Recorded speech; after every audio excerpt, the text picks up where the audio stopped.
Welcome to the Trauma Survivorhood podcast. I'm your host, Sara, a certified trauma recovery coach with Full Circle Wellspring. You are listening to Between the Seasons. This is a bonus content series while we gear up to season 2 when our regular format will return. Each bonus episode is a very special interview. We've got authors, creators, founders, community advocates, trauma survivors, and all brand new friends of mine. Please enjoy. Welcome back to the Trauma Survivorhood podcast. I have with me here a very special human who is just a survivor and doing so much to give back to the community. She is the founder of the walkinthewoods.org, which is a free online roadmap specialty course for incest survivors. She shares her story with the world, and then she has given back with some amazing online content that is totally free. And I'm just so glad to have her here today. Thank you so much for joining me. I really appreciate it. It's my pleasure. Thank you for having me. Yeah, you're so welcome. So straight from walkinthewoods.org, your story,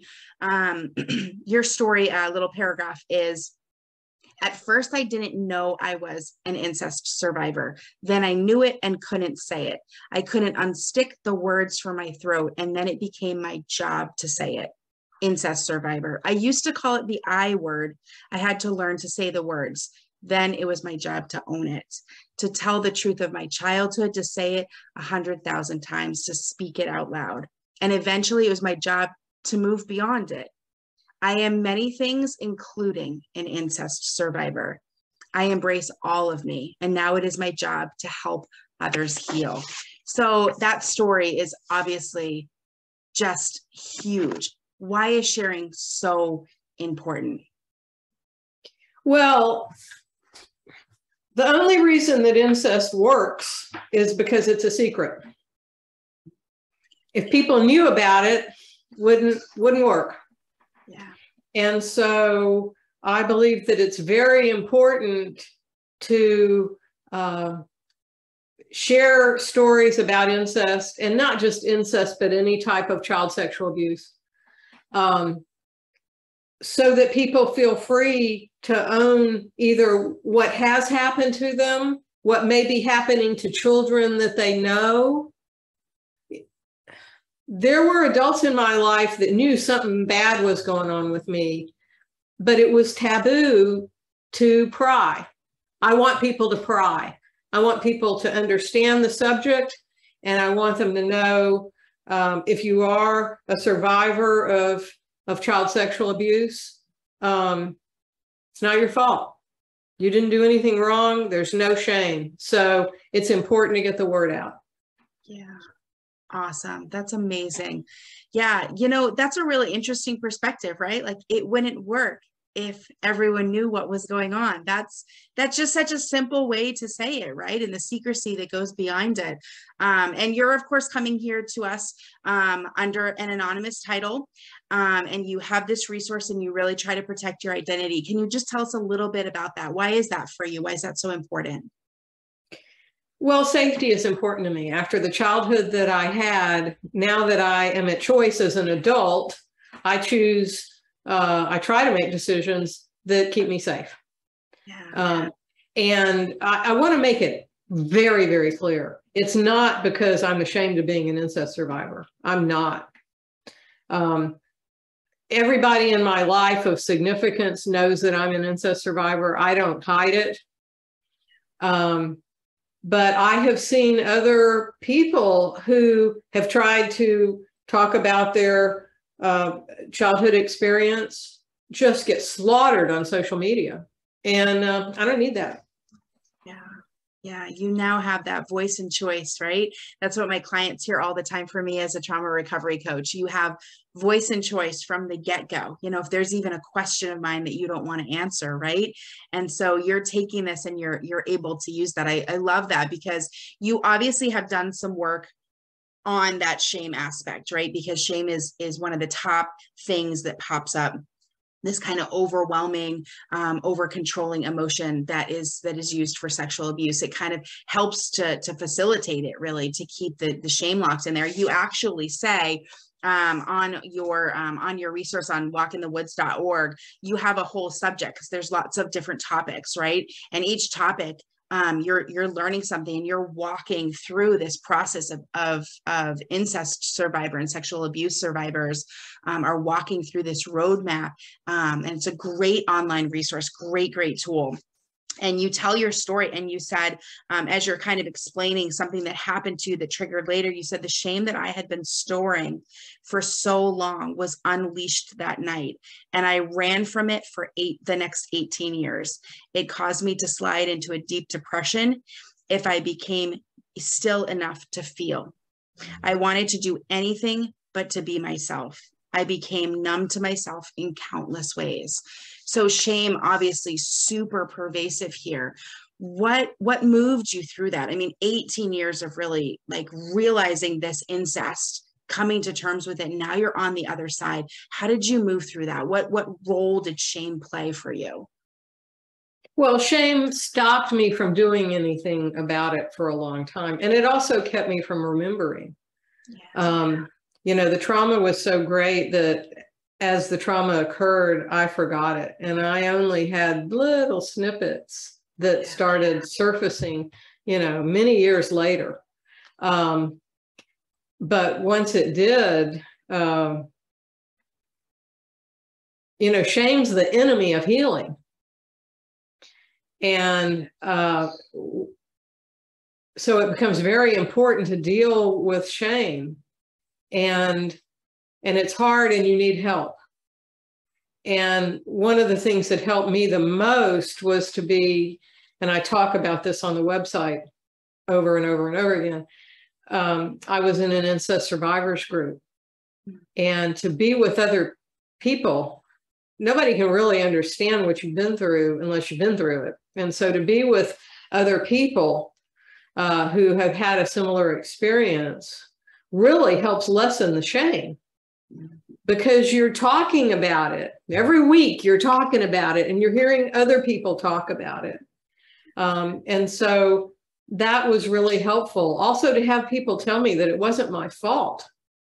When a 10 or 11-year-old girl is raped, it's not her fault. Period. End of story. Yeah. Yeah. And so to have people remind me of that when I would, and it's a dance with shame, right? You engage in it, and then you say, enough of you. And then it comes back, and so it's a dance. And over time, it's less and less and less to you can reach a point where I am today where I have absolutely no shame. None. Wow. Unbelievable. What an inspiration to hear that there is so much healing available on the other side. You just have to walk through it, right? This walk in the woods, through the woods, over the fear, around the bend of shame. And eventually you're moving in it to a place where, your brain has learned it's really not your fault. So I think a lot of my clients, actually, they hear that. They're like, thank you. It's so nice to hear that. I can hear it, but I can't embody it yet. It takes a while for the system to really digest, right? And to really believe something that strongly, right? It does, especially when this has been a part of you for so long. Right. It takes a while to undo all of that conditioning. Yeah. Exactly. Oh, I love that.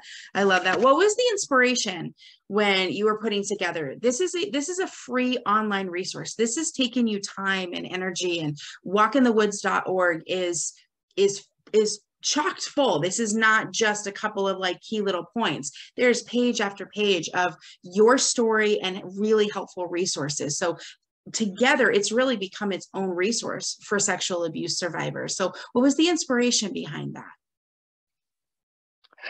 Reluctance. I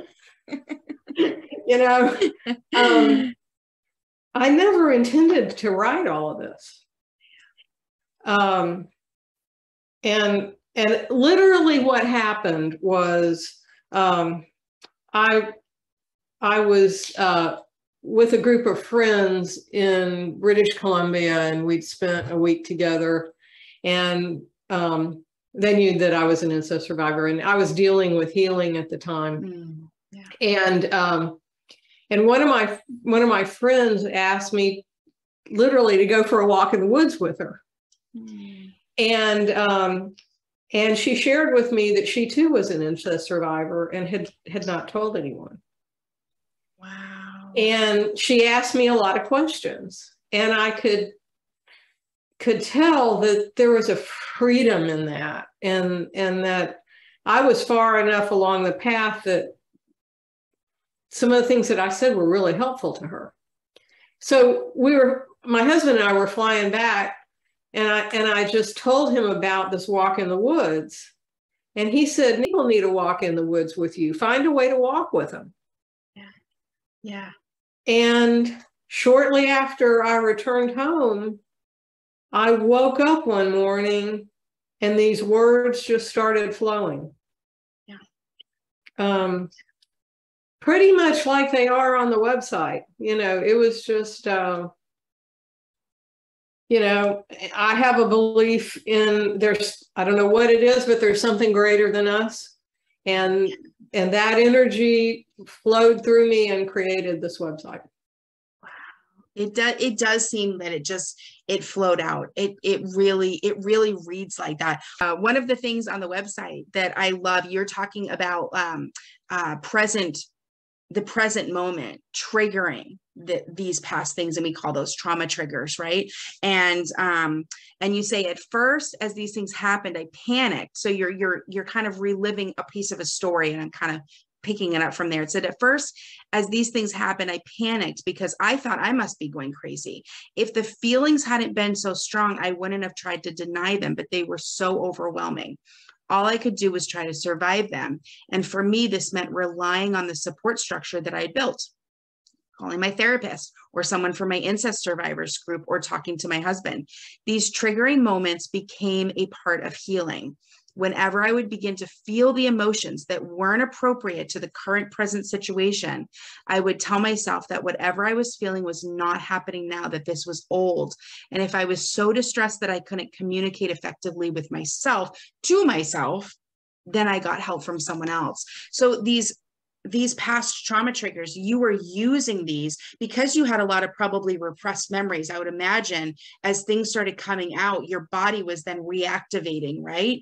And so you're using these as a catalyst. It sounds like your trauma triggers, you had to realize this was something that was bubbling up that needed to be healed from the past. So how was that for you? What did that feel like? How did you know to intuitively really recognize and not numb to these? I mean, must be overwhelming trauma triggers. So how did you get to that place where you could say, here's this thing, it doesn't match what's going on, let's retrain the brain right here?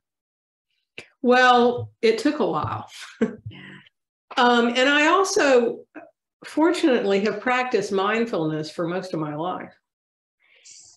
And so I've practiced observing my thoughts and emotions. So that helps. But most people haven't done that. I think the thing to do is to ask, does this fit what's going on? Am I really this upset about this situation? And if the answer is no, then it's a great opportunity. It's a great opportunity. And in the moment, you might not be able to process it. Like that passage said, you may have to wait, talk to a trusted individual, get some help. But eventually, processing things like that just became, okay, another trauma trigger. Okay. And what used to take a month to process something, I could do in 15, 20 minutes. Okay. So you just got to stick with it. Yeah. Yeah, that's amazing. Yeah, trauma triggers can be so overwhelming, and we kind of lose our prefrontal cortex, right? The brain actually goes offline and we get trapped in these really overwhelming, the activation of the nervous system and the neurochemical floods happening, right? Oh my goodness. And it can be really overwhelming. So what I always say, and I love that you said this, is that awareness is always that first step, because if you don't actually know what's going on, there's really nothing you can do about it. You end up just getting trapped. And before you know it, you're like a robot, just going to the food, going to the alcohol, going to the TV, going to sleep, right? Whatever it is to get yourself out of that situation. So like you're saying, it's helpful for that awareness to identify certain red flags.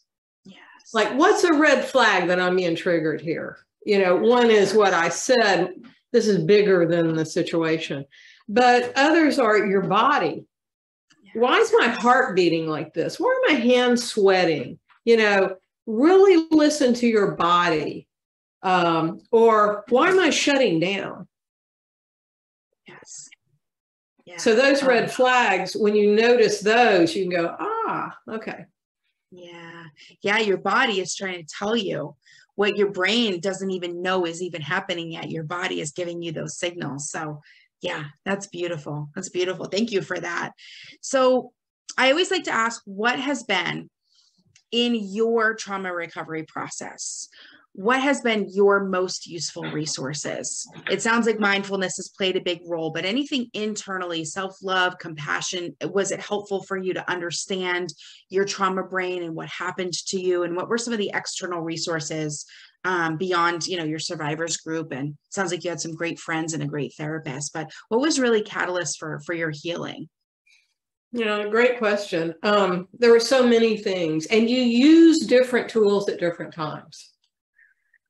The Courage to Heal, the book, The Courage to Heal, and the Courage to Heal workbook were absolutely foundational to my healing, because it was, there are things you can do.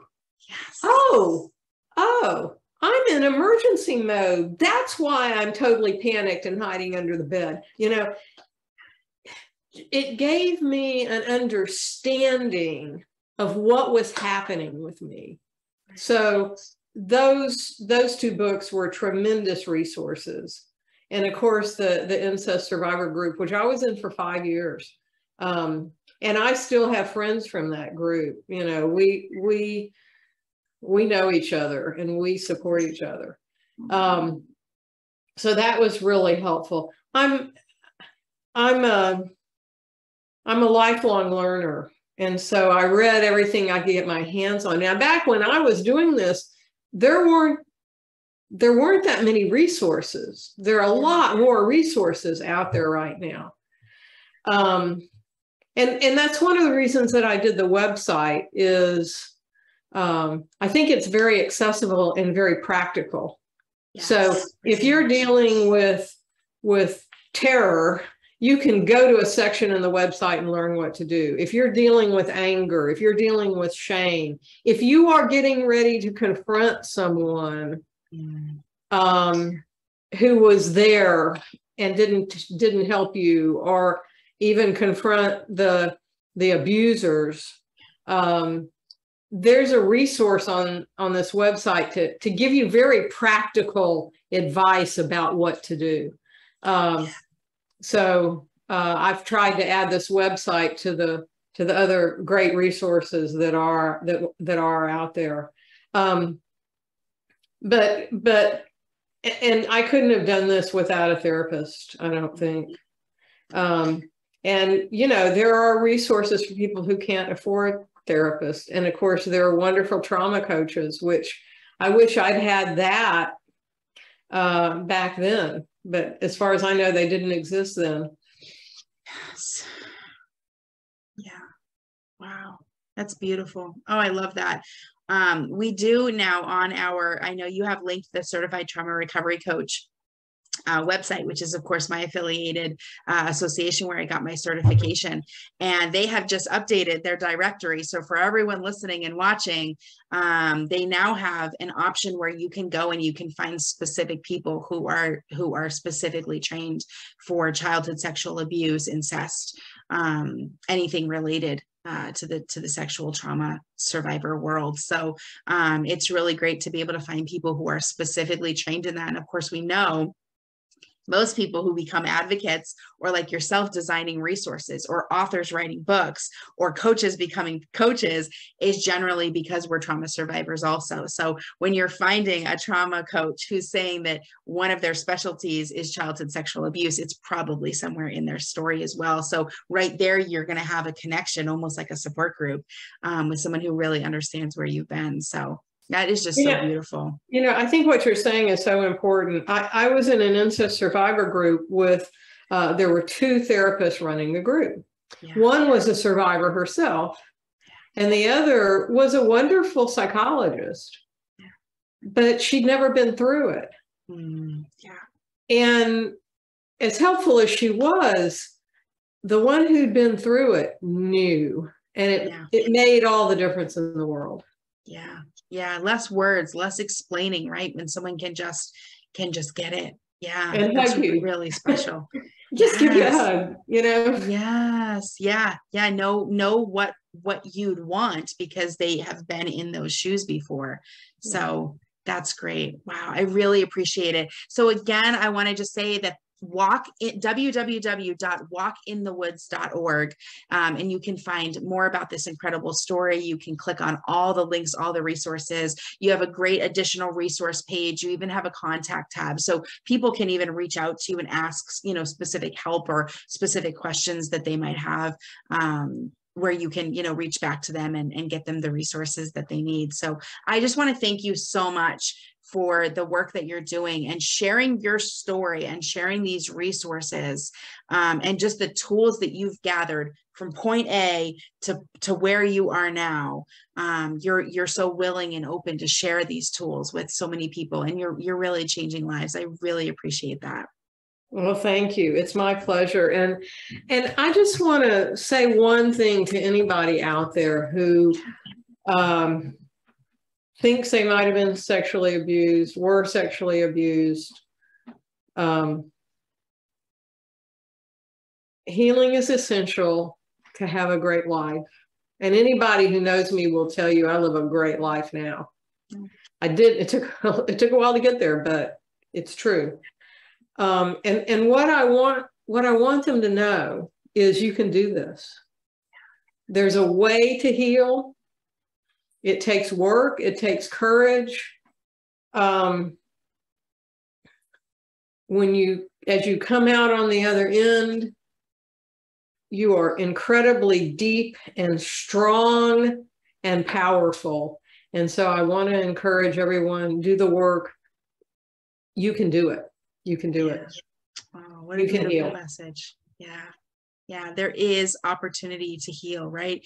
And yes, it takes a lot of hard work, and it takes regular ongoing support and ongoing work.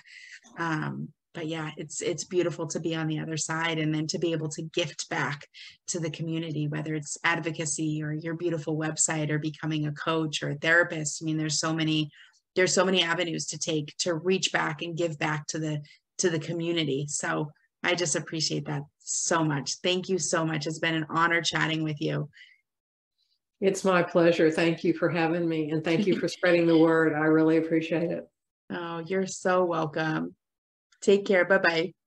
Bye-bye. Thank you for listening to Trauma Survivorhood Between the Seasons bonus content. For more info and show notes, check out the episode guide below. Until next time, be well, survivors.